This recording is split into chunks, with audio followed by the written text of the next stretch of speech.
What's up, sons and daughters? It's Arden and Alec, and we are joined by a special guest today, Cory Asbury. The man, the myth, the legend. We are on the Bethel tour, and Cory was at one of the stops in Kalamazoo, Michigan, he offered, generously offered to help us out, do a post with us.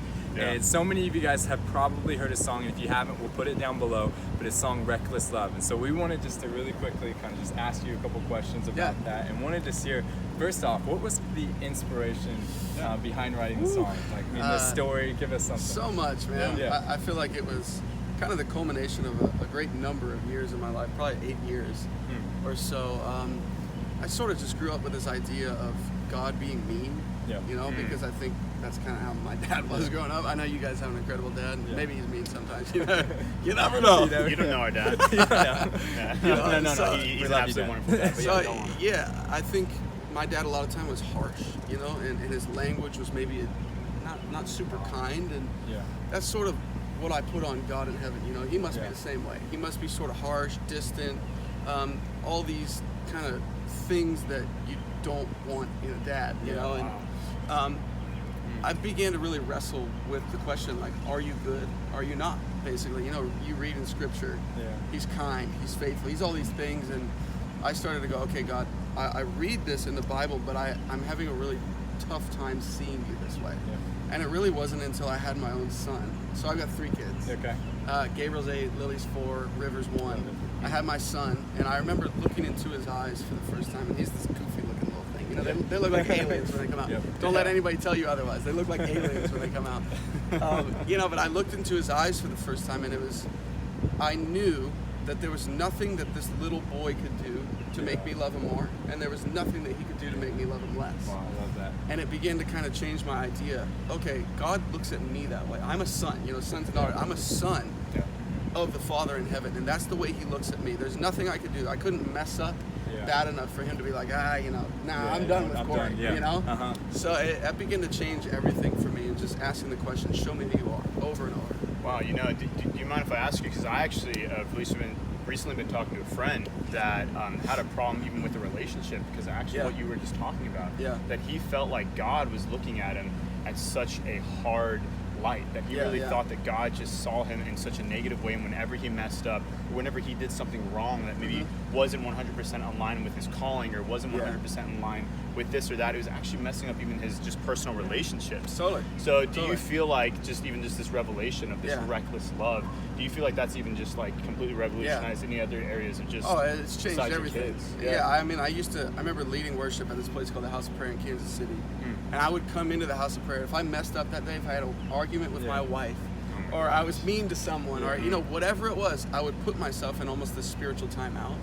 Like, God's not pleased with me, so my set's gonna suck tonight. You know, like it's not gonna be anointed, etc., etc. And I would almost have to like work it off, and that's so not the Father. He's going, no, I sent my son. So his blood is stronger than your mess up, your sin, your whatever, and you just got to walk back into that. So it changed everything. Which I love that idea, like you're remaining in that love. Because oftentimes it's like we think we're outside of the love of God, and it's like the only people that think they're outside of the love of God is us. It's like God's like, you're never outside of that love. You just remain in it. I love that idea. You know, I think of King David. You know, he messed up with Bathsheba, and then he sends Bathsheba's husband to go get killed. We know the story, right? Like that's a pretty bad mess up. That's the worst mess up I could imagine. But the beauty of David, and this is kind of the revelation: God is good. I'm going to run to him instead of away from him. You know, we run away in shame and like, oh my gosh, he's going to be mad at me. He's going to strike me with lightning. But no, God's going to just run to me. I'll fix it. You know, the blood of Jesus is, you know, it's better than your sin. Basically. Because like, in the cool part of that story is how David like stays on his face for 7 days, and then he doesn't eat anything, and then when he's done, and when you know he knows that his son now is dead, he knows, like, he gets right up, and instead of going and eating, because I'm like, that's the first instinct I'll have. I'm like, after 7 days of not eating, I'm gonna go eat. It's not, it could be a couple hours, I'm gonna go eat. But like, David goes straight to the temple and he worships God. I love that. Like, after all of that, he goes straight to God and he worships him. Well, awesome. Well, Cory, thank you so much for taking the time. It's absolutely amazing. Like, and really quickly, do you have any last words just to really like say just like how somebody can really change the revelation of how God looks at them. And really just make sure they have that concrete. Totally. Yeah, I think ask the question, what do you think about me? Wow. Hey, so many times we're afraid to actually get honest with God. And you can say, hey, I messed up a ton. Yeah. But Father, what do you actually think about me? I've repented. I'm coming back in your presence.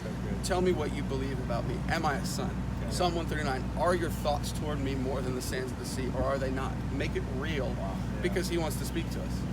So guys, just like Arden said at the beginning of this video, we're going to have a link to this song. It's such an incredible, powerful song. We really encourage you just to listen to it. Yeah, and if you guys have already listened to it and it's already spoken something into your life or done something, we'd love you guys just to share. Oh, yeah. You can share down in the comments below, and we'd love to share them with Cory and just kind of show him, you know, what his song is actually doing in your life. So we love you guys, and we'll see you next week. See ya. All right. Awesome.